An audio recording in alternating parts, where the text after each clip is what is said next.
we were watching it. I just put the TV on. I just put the radio on, and it came on the radio that there was trouble at Hillsborough football ground when we knew where Kevin had gone, and his dad was he was dozing in the chair, and I woke him up, and he said, "I'll put the TV on." It was being televised because we weren't sure about whether the match was being televised or not. We started to watch it, and it was unfolding, and I can remember we're watching these people run around. At first, we didn't know what had happened. We thought, "Oh no, they're not fighting, are they?" And I don't know what made me do it, but after about 10 minutes of watching, I went and rang my mum up, and my dad, who's Evertonian, and Kev, you always used to have the repartee with him and Kev, and I said, where is he? Sitting in the garden. I said, "Will you go and tell him there's trouble at the match?" Because I didn't think my mum would be interested. I said, and Kev's gone. Oh, she said, "I don't know what he'll be all right. He'll be all right." And so we just left it, and then the emergency number was coming up, and we were ringing it, and it was blocked or engaged, and then the worst was when I think it was about 3:30 when 26 were presumed dead.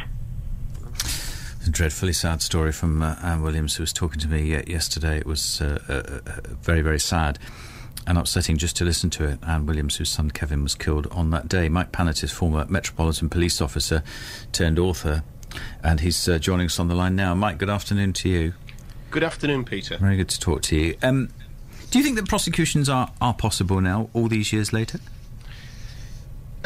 Just first of all, I just like I always do at the top of any interview, Peter, just to remember the 96 people who died, and I'd just like to pass on my deepest sympathies to the family, the friends of those people involved, and football fans and people of Liverpool, and nationally as well. But Peter, yes, is the answer to your question. It's absolutely vital that justice now is seen to be done, and swiftly as well, Peter, I think is going to be so important, and the identification of those individuals who have broken the law in whatever respect brought before a court, and that doesn't just include police officers, that should include people from the FA and also the council as well. So it needs to be really looked at quickly now, because we don't want to be sitting around waiting for years and years to get the real truth, and I think that's what people are after, the real truth of what happened before, during and after that fateful match in 1989. I mean, people all have their views on the police, but this has done nothing as a good advert for the police at all, has it? Generally, I know it was a lot of years ago, but people. I mean, I was just having a conversation about it this morning. People are absolutely shocked that it could even go on from people who the rest of us have to regard as in authority. I think it didn't just shock the victims. I think it shocked the nation, and not only that, I've been in a position over the last sort of 48 hours to speak to police officers nationally, both from Liverpool and Yorkshire, the Midlands, and What have they London. said? What have they said? They're all in total shock. But I think what needs to happen, and we were all talking, and I've been talking, saying, look, you just do not get 160 odd police officers sat down who were all going to cover something over. It just didn't and wouldn't happen, and I say it didn't happen. I think what you'll find will come out, Peter, is those officers who have made the statements, and we heard David Cameron in the House of Commons and other commentators saying 160 odd statements changed and things like that. What we've got to get to the bottom of is and the public need to know, and I'm absolutely will go on record as saying those 160 odd frontline police officers, the PCs, the special constables, the sergeants, inspectors that were there dealing with one of the most tragic circumstances they'll ever deal with in their lives, not only from South Yorkshire but Merseyside officers that were there. They've written down their accounts of what's happened, and I think the crux of this comes when the senior investigating team and the senior officers who oversaw this investigation have basically looked at what the officers have written down originally, and that might be in a notebook, or it might even be on a piece of paper. That will all come out. And they've decided to remove basically anything which was opinion and hearsay. And of course, in the early 90s, things have changed now, of course, but in the early 90s and 80s, you know, in statement forms, you shouldn't really have put opinion and hearsay in, and I think they've gone along the lines of lifting it all out. Are you sticking up for the police there, then? What I'm doing, I'm sticking up... That's okay, hang on, because that's an important question, isn't it? Yeah, I think what I'm trying to do is bring some kind of reality to this. I know you're not disputing now what's being said still, are you?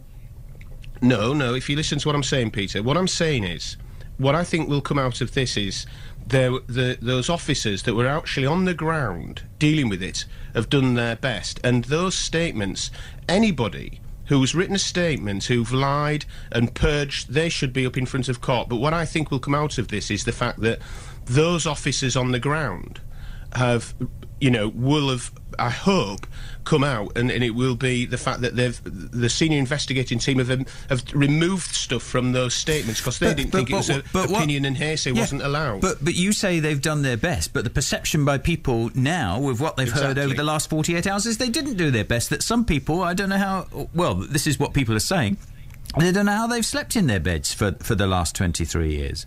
Like I'll say again, Peter, anybody who was committed perjury and lied, they need to be brought in front of a court. But I think here the people that really, once this investigation gets going, it will be the senior investigating team and the senior leadership on that day that are going to be held to account. But anybody, of course, on the ground floor as well, if they've committed perjury or lied, what I'm saying is here, I do not believe 160-odd police officers that were there would all cover up.